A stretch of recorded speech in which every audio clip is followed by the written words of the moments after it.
नमस्कार, मैं संजय शर्मा। आप देख रहे हैं 4 PM न्यूज़ नेटवर्क। अगर आपका मन है कि आप प्रधानमंत्री जी की थोड़ी-सी मज़ाक उड़ा लें, प्रधानमंत्री जी समुद्र के अंदर जाके मोर पंख लेके मंदिर ढूँढें, तो आप उनकी हँसी उड़ा लें। उस समुद्र तट के किनारे बैठ के फ़ोटो शूट करें, तो आप उनका उपहास उड़ा लें। वो दिन में 8-7 बार कपड़े बदलें, तो आप कहें कि इतना मंत्रमुग्ध प्रधानमंत्री हमने कहीं नहीं देखा। ये सब बातें कहने का आपके पास समय केवल 4 महीने हैं। जुलाई से नई जो अपराध संहिता लागू हो रही है, वो इस बात की इजाज़त नहीं देगी कि आप इस तरह की कोई बात कहें। क्योंकि अगर सरकार बन गई और साहब को गुस्सा आ गया, तो सज़ा बहुत थोड़ी-सी है, सिर्फ़ 5 साल और 5 करोड़ रुपया जुर्माना। आपकी आने वाली कई पीढ़ियाँ निपट जाएँगी और ये सारी योजना उन्होंने इसलिए तैयार की है कि ये जो यूट्यूबर हैं मेरे जैसे, तो बक-बक करते रहते हैं, प्रधानमंत्री जी की शान के खिलाफ बोल सकते हैं, इनके दिमाग ठीक किए जाएँ। तो अब आपके सामने है, अगर आप देश में ऐसी एक सरकार लाना चाहते हैं, जो कुछ भी बोलने पे, कुछ भी सरकार की आलोचना करने पर 5 साल की सज़ा, 5 करोड़ रुपया जुर्माना लगाती हो, तो आपका स्वागत है, दिल खोल के साहब को दोबारा लाइए। ऐसा आज मुझे अभय दुबे जी ने बताया जब मैं उनसे बातचीत कर रहा था। विडंबना देखिए, जिन नौजवानों को देश का भविष्य बताया जाता है, जिन नौजवानों को भाग विधाता बताया जाता है, उत्तर प्रदेश में लगातार उन पे बहुत बुरी तरह से लाठियां बरस रही हैं। 10,000 लोगों की नौकरी निकलती है, 70-80 लाख लोग आ जाते हैं, पेपर देते हैं, पेपर लीक हो जाता है, विरोध करते लाठी पड़ती है। दूसरी परीक्षा आयोजित होती है, उसका लोग विरोध कर रहे हैं, फिर लाठियां पड़ती हैं। और लाठियां ऐसा लग रहा है उत्तर प्रदेश की सरकार ने सरसों का तेल पिला के लाठी रखी है, जो गिरा गिरा के मार रही है। अब ये बेरोजगारों पर निर्भर करता है, इन नौजवानों पर निर्भर करता है कि जब 2-3 महीने बाद चुनाव हों, तो इन लाठी का बदला कौन से फूलों के साथ देना है हमको। सरकार को तोहफ़े में क्या देना है? मेरा अपना मानना है कि जो सरकार किसी नौजवान पर, किसी बेरोजगार पर लाठी चलाने की हिम्मत करती है, उससे गिरी हुई सरकार कोई दूसरी हो नहीं सकती। ये हमारे भाग विधाता हैं। आप इनको नौकरी देने की जगह अगर पकौड़े तलने की शिक्षा दे रहे हैं, तो गलती आपकी है, इनकी नहीं है, क्योंकि आपने सरकार में आने से पहले कहा था आप हर साल 2 करोड़ नौकरी देंगे। बहुत सारे मुद्दे हैं अभय दुबे जी से बात करने के लिए। संजय सेठ जैसे बदनाम आदमी को भारतीय जनता पार्टी ने टिकट क्यों दिया? मैं कहूँगा कि भूमाफिया घोषित तो नहीं है, लेकिन आप जब बात करेंगे लोगों से तो पता चलेगा कि शालीमार ग्रुप ने सैकड़ों करोड़ की सरकारी ज़मीनों पे कब्ज़ा किया है, इल्लीगल बिल्डिंग बनाई है। लखनऊ विकास प्राधिकरण ने उनकी शिकायतों को, उनकी इल्लीगल बिल्डिंग को तोड़ने की जगह विहित प्राधिकारी एक होता है, उसका मुकदमा ट्रांसफ़र कर दिया, महीनों सालों चलता रहेगा, कोई पूछेगा नहीं। दूसरी तरफ अकबरपुर में गरीबों के आशाएँ उजाड़ने के लिए खुद अधिकारी खड़े हो जाते हैं, बुलडोज़र चला देते हैं। तो ऐसे बदनाम आदमी को राज्यसभा का 8वां प्रत्याशी घोषित करने के पीछे क्या रणनीति है, क्या खेल है, इस पर चर्चा करेंगे। और साहिब आखिर पुजारी क्यों बनते जा रहे हैं, ये सारी बातें हम अभय दुबे जी से करेंगे।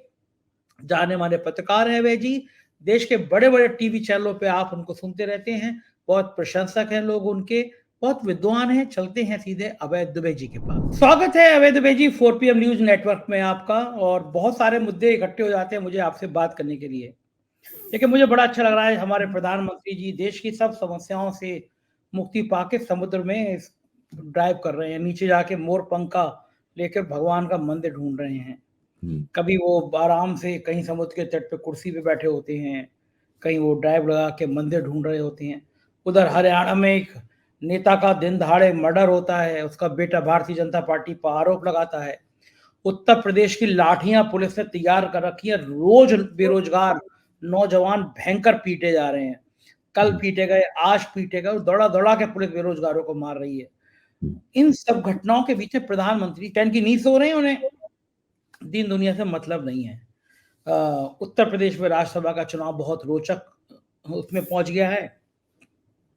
भारतीय जनता पार्टी ने 8वें प्रत्याशी के रूप में एक ऐसे बदनाम भूमाफियाई शब्द कहूँगा मैं, हालाँकि घोषित भूमाफिया नहीं है, लेकिन तमाम सरकारी ज़मीनों को कब्जाने के संजय सेठ पर आरोप हैं। इल्लीगल बिल्डिंग बिना नक्शे के पास कराने के आरोप हैं। उनके उनके यहाँ एक पाकिस्तान का आतंकी पकड़ा गया, ये आरोप है। लेकिन भारतीय जनता पार्टी के वो उम्मीदवार हैं, मुख्यमंत्री उनको पसंद नहीं कर रहे हैं।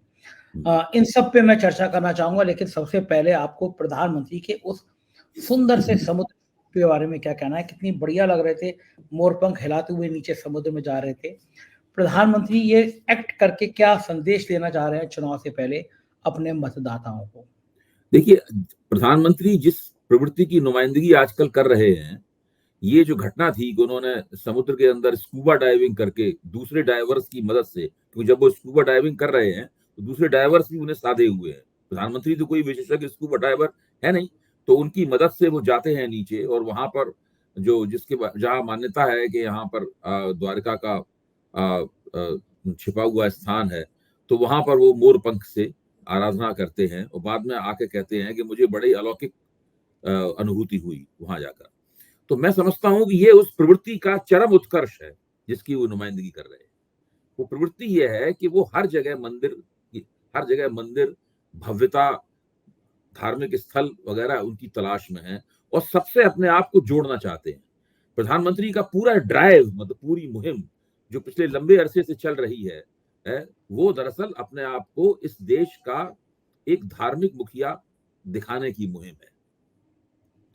हर जगह कोशिश कर रहे हैं। अबू धाबी जा रहे हैं, वहां मंदिर का उद्घाटन कर रहे हैं। कल्की धाम आ रहे हैं, वहां पर आधारशिला रख रहे हैं उसकी। फिर अयोध्या में तो प्राण प्रतिष्ठा उन्होंने करी दी है, जो कि बहुत ही विख्यात कार्यक्रम है। उसकी जाने कितनी चर्चा हो चुकी है। सब जगह जाकर वो यही कर रहे हैं। इससे पहले भी वो कई जगह कर चुके हैं। तो ये जो पूरी मुहिम चल रही है, ये उनको एक धार्मिक और आध्यात्मिक आभा देने की कोशिश है।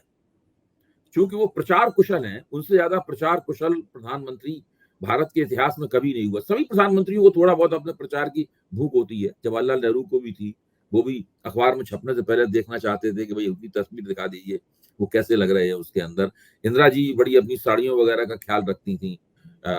जो मुरारी देसाई थे, वो जब भी अपने ऑफिस से उठ के घर के अंदर जाते थे, बाहर निकलते थे, तो वो दोबारा धुली हुई जर्राक बुर्राक पोशाक में होते। तो सभी को इस तरह का होता है। लेकिन नरेंद्र मोदी ने ये सारे रिकॉर्ड तोड़ दिए हैं। आप आज ही देखिए, आज सुबह वो एक जगह व्याख्यान दे रहे थे। उस वक्त एक जैकेट पहने हुए थे, जैकेट के बटन ऊपर से नीचे तक बंद थे। उसके थोड़ी देर बाद दूसरा व्याख्यान मैंने टीवी की स्क्रीन पर देखा, मैं खुद भी उस चर्चा में शामिल था। उसी जैकेट के बटन खुले हुए थे और वो पीले रंग का एक स्टोल डाले हुए थे।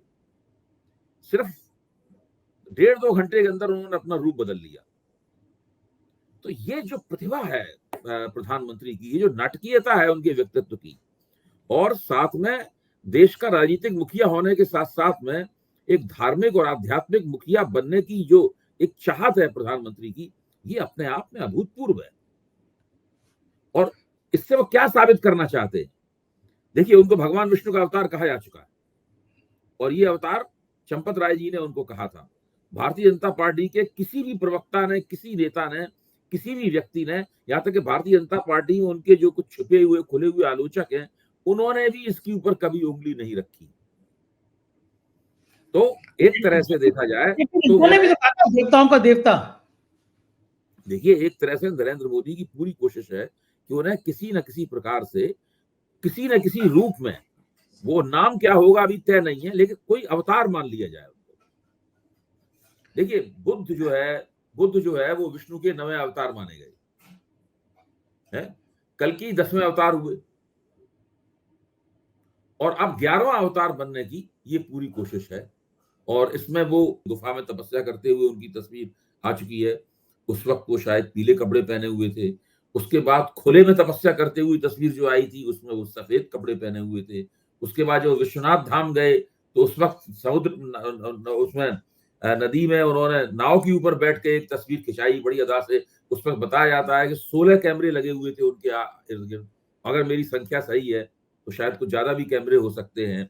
तो ये सब जो पूरा जो प्रपंच चल रहा है, इस प्रपंच का एक ही मतलब है कि वो अपने आप को इस देश का धार्मिक मुखिया, सनातन धर्म की परंपरा में वो 11वां अवतार बनना चाहते हैं, और उसी कोशिश में लगे हुए। अच्छा, ये बताइए अभय जी, आपको याद होगा राहुल गांधी ने एक बार अचानक समुद्र में छलांग लगाई थी। जी जी। तो ये समुद्र से प्यार, ये जो स्कूबा डाइविंग और बाकी सारी चीजें, चूंकि स्कूबा डाइविंग भी बड़ा आसान काम नहीं होता, मैंने करी है एक बार, मैंने थाईलैंड में करी है स्कूबा डाइविंग, और था तो बड़ा वाला काम। लेकिन ये जो समुद्र से प्यार है, ये राहुल गांधी की जो समुद्र से छलांग लगी है, उसके बाद उनको लगा कि राहुल गांधी जो कर सकते हैं वो मैं क्यों नहीं कर सकता, इस तरह का कोई भाव आया उनके अंदर? हो सकता है कि वहां से थोड़ा सा उनके दिमाग में बात आई हो, उस घटना से उनके दिमाग में रजिस्टर हुआ हो कि हम भी इस काम कर रहे हैं और उनसे भी आगे बढ़ जाएं। उन्होंने एक बार किया, हम कई बार करके दिखाएं, तो ये उनको लगा होगा। लेकिन मैं इसको एक बड़े फलक पर रख के देखता हूँ। मेरा मानना ये है कि वो जो भारत के इतिहास में जो कभी नहीं हुआ कि यहाँ का जो रिलीजियस हेड है, वो यहाँ का जो पॉलिटिकल हेड है, वो कभी भी रिलीजियस हेड नहीं बना। वो मध्य युग में भी नहीं बना, बादशाह लोग भी नहीं ऐसा करते थे। बादशाह लोग भी राजनीतिक मुखिया, राजनीतिक शासक बन के ही उनको संतोष था। वो मुसलमान बादशाह भी, भारत के मुगल बादशाह भी अपने आप को धार्मिक प्रमुख नहीं बताते थे अपने अपनी अपनी सल्तनत का। वो अपने आप अपना पॉलिटिकल और मिलिट्री हेड ही थे वो। लेकिन एक बनारस में कहा जाता है कि आप कुछ भी करो, घंटा फर्क नहीं पड़ता। प्रधान तो वही वाली भाषा, आप प्रधानमंत्री के दिन में 7 बार कपड़े बदलने के लिए आलोचना करो, प्रधानमंत्री की थोड़े खराब शब्द है, लेकिन इस नौटंकी की आप चर्चा करो। तो प्रधानमंत्री बनारस के सांसद है, तो प्रधानमंत्री पे लोग कहते हैं प्रधानमंत्री पे घंटा फर्क नहीं पड़ता, आपको जो कहना हो कहो। प्रधानमंत्री जी को कपड़े बदलना पसंद है तो वो 10 बार कपड़े बदलेंगे। ये कोई कांग्रेस नहीं है कि उनका गृह मंत्री एक बार कपड़े बदल गया था बम कांड के बाद में, बम हादसे के बाद में, तो कपड़े बदलने पे मीडिया ने इतनी खिंचाई कर दी थी, बेचारे को इस्तीफा देना पड़ गया। लेकिन अब तो किसी मीडिया चैनल की इतनी औकात नहीं है, हैसियत नहीं है कि वो पूछे कि प्रधानमंत्री जी, दिन में जो आप 24 घंटे काम करते हो, ये जो कपड़े बदलने में जो समय खर्च होता है 6-7, ये भी उस 24 घंटे में काउंट होता है या नहीं होता है? कभी कोई पूछ पाएगा ये प्रेस कॉन्फ्रेंस? कोई नहीं। तब देखिए, ये बातें तब तक नहीं पूछी जा सकती जब तक कि उनके पास सत्ता है, सत्ता में मजबूती से उनके पांव जमे हुए हैं, और भविष्य की जो लोग कल्पना कर रहे हैं उसमें भी लोग ये नहीं देख पा रहे हैं कि निकट भविष्य में उनके हाथ से सत्ता जा सकती है या उनकी सत्ता कमजोर पड़ सकती है।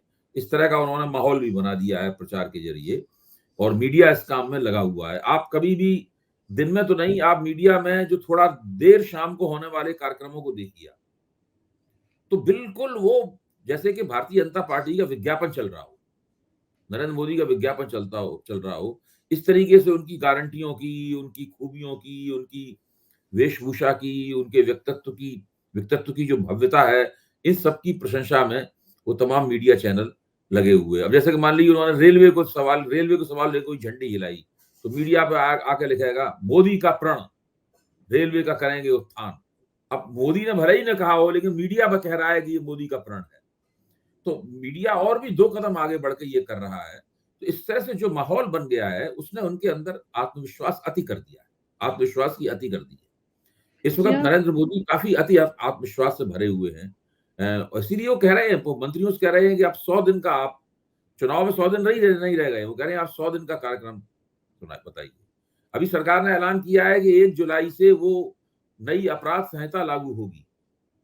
तो वो बिल्कुल ये सब कह के वो बता रहे हैं कि हम ही चुनाव जीतेंगे, अगले प्रधानमंत्री हम बनेंगे, हमारे नेतृत्व में हमने जो नई सीआरपीसी बनाई है, नई फौजदारी संहिता बनाई है, वो हम 1 जुलाई से लागू करेंगे।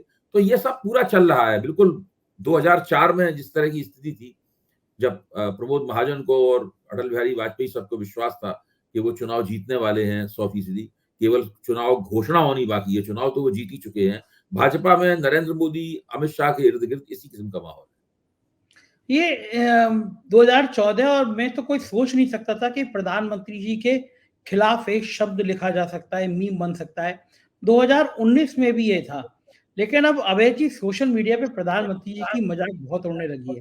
जैसे एक मीम आज एक सुबह से व्हाट्सएप चल रहा है, और ये मुझे व्हाट्सएप कम से कम 50 लोगों ने भेजा है। उसमें लिखा है शहर का नाम बदला,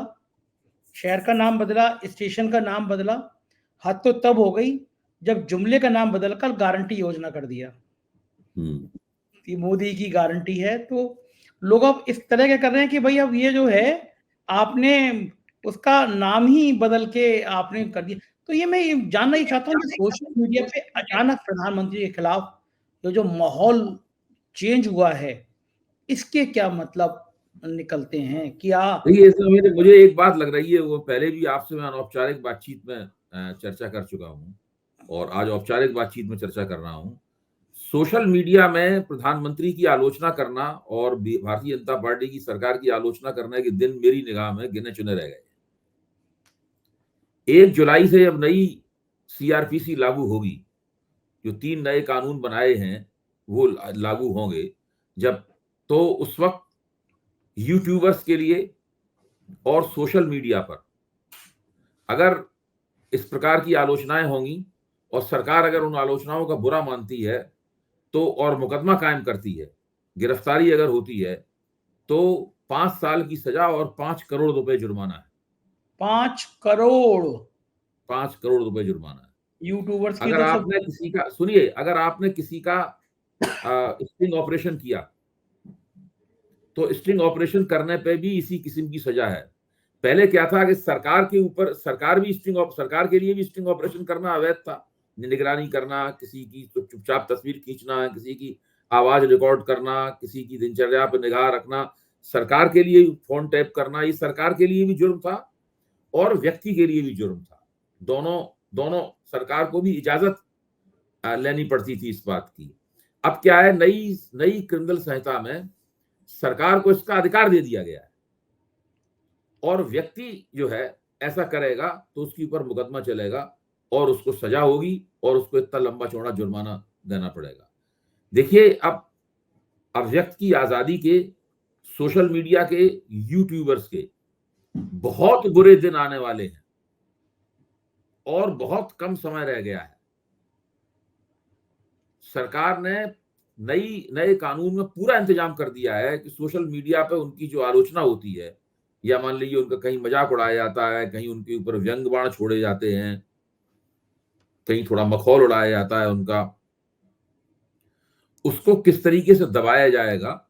जहां उनका मन होगा वहां होने देंगे, लेकिन जब उनका मन होगा तो वो वहां नकेल कसने के लिए उनके पास बहुत ही जबरदस्त किस्म का कानून उनके हाथ में होगा। अब हम लोगों को तैयारी ये करनी चाहिए कि कैसे हम इस कानून को लागू होने से रोकें, क्योंकि ट्रकर्स पे, ड्राइवर्स के खिलाफ जो कानून बना था, उसके खिलाफ जो प्रदर्शन हुआ था सारे देश में और धरना और हड़ताल हुई थी, उसके कारण सरकार कहीं डर गई थी हल्की सी। तो अभी जो सरकार की तरफ से घोषणा हुई है उसमें यह भी है कि ट्रकर्स के खिलाफ जो कानून है उस कानून को अभी लागू नहीं किया जाएगा। ड्राइवरों के खिलाफ जो कानून हुआ है उसको अभी लागू नहीं किया जाएगा, लेकिन बाकी सारे कानून लागू किए जाएंगे, क्योंकि अभी जनता को उनके बारे में कोई जानकारी नहीं है। देखिए, जिन जुर्मों में 2 साल तक की सजा थी, वो सजा बढ़ा के 3 से 5 साल तक की कर दी गई। ये बात देखने में कितनी छोटी लगे, लेकिन बहुत गंभीर बात है। 2 साल की सजा तक क्या होता था कि जो लोअर कोर्ट्स होते हैं वहीं पे सारे फैसले, सारे मुकदमे वहीं हो जाते थे, जमानतें वहीं मिल जाती थी। जैसे ही सजा 3 से 5 साल तक की होती है, फिर सेशंस कोर्ट और फिर हाई कोर्ट पे मामला चला जाता है। जो रिमांड है, अब रिमांड 3 महीने तक पुलिस ले सकती है, यानी जब तक आप पुलिस की रिमांड में रहेंगे आप जमानत के लिए भी नहीं अप्लाई कर सकते। पहले पुलिस के सामने जो आप बयान देते थे, उस बयान से आप अदालत में कह सकते थे कि आपसे जोर जबरदस्ती बयान लिया गया। अब पुलिस के सामने दिए गए बयान से आप मुकर नहीं सकते अदालत में। अगर पुलिस ने 2 डंडे मार के आपको धमका के बयान ले लिया है तो वो आपका बयान हो गया जिसके खिलाफ आपने दिया। बिल्कुल पुलिस स्टेट बनने की कगार पे हम लोग खड़े हुए, और पुलिस स्टेट जब बनती है तो सबसे पहला उसका हमला जो होता है वो सरकार की आलोचनाओं पे होता है, अभिव्यक्ति की आजादी के ऊपर हमला होता है।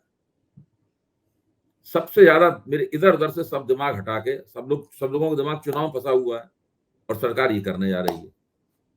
मतलब हम 4 महीने तक और कह सकते हैं कि प्रधानमंत्री जी ये कपड़े बदल बदल के नौटंकी करते हैं, या हम 4 महीने और कह सकते हैं कि देश ने इतना आत्ममुग्ध प्रधानमंत्री नहीं देखा। 4 महीने बाद कहा तो 5 करोड़ रुपए और 5 साल की जेल।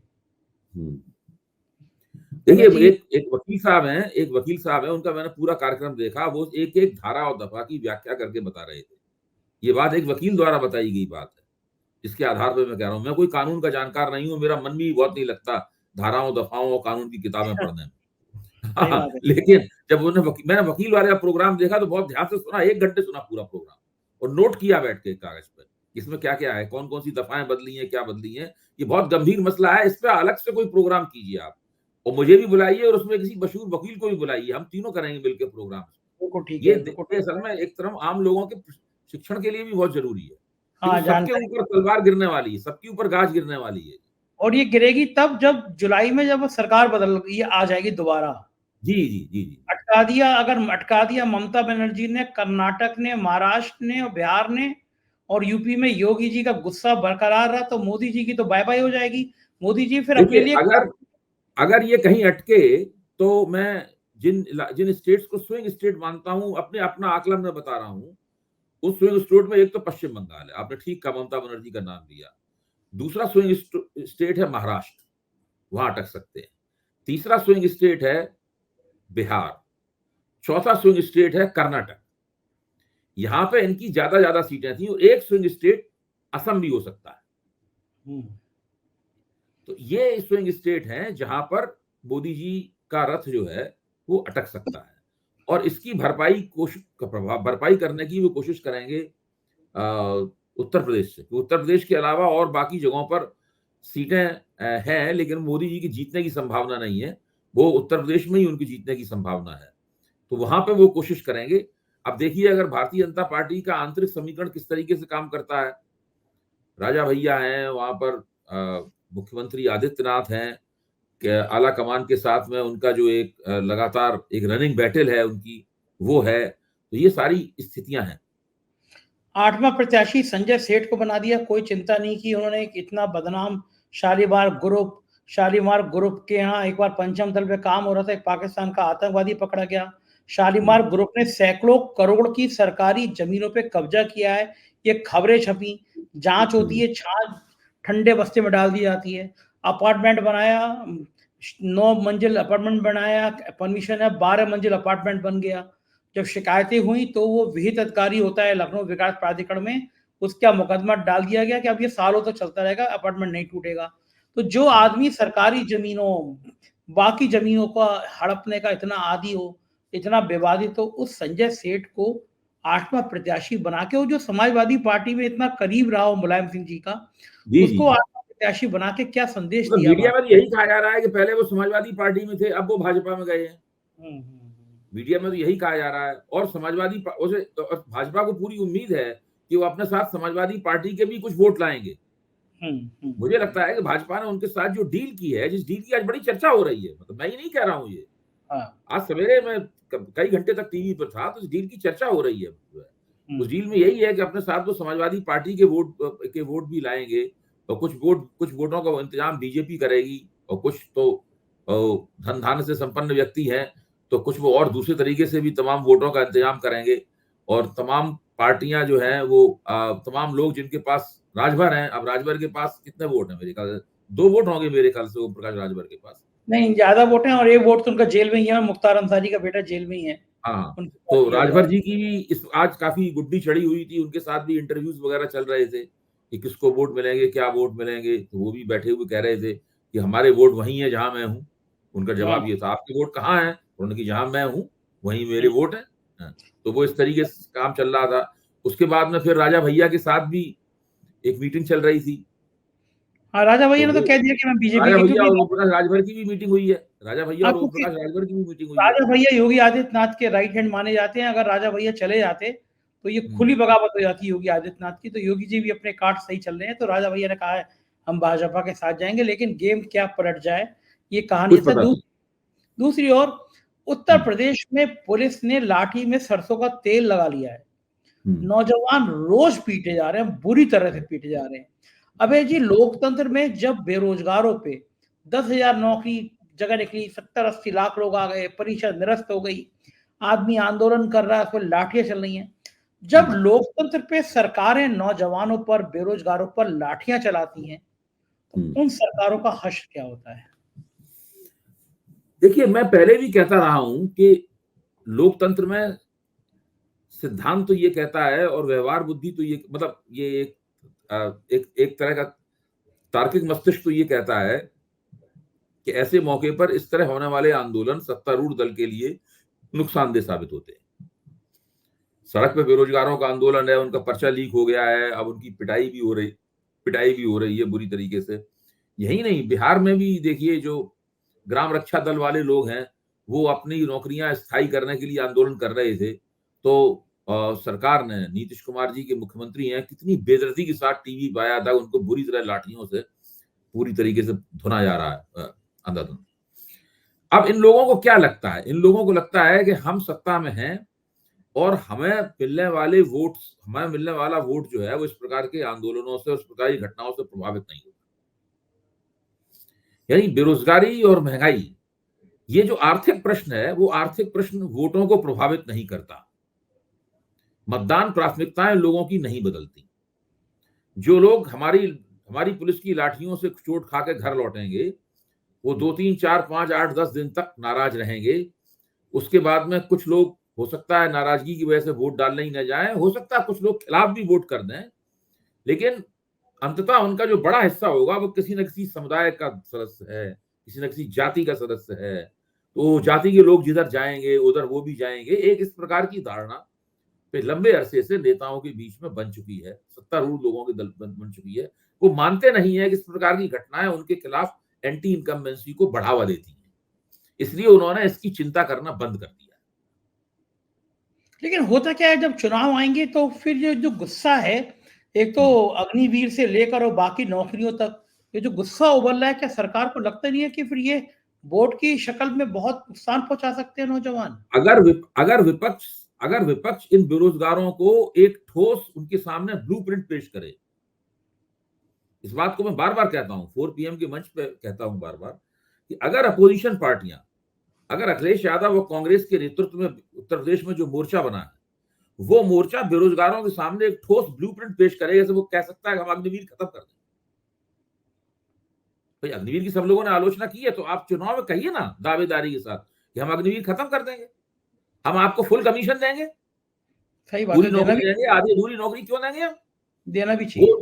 वो उनके सामने ये करे कि हम इस तारीख तक 3 महीने में, 4-5 महीने में इतनी नौकरियां की वैकेंसी निकालेंगे और इतने लोगों को नौकरी हम दे देंगे, हम गारंटी देते हैं, हम इतनी नौकरियों की गारंटी देते हैं।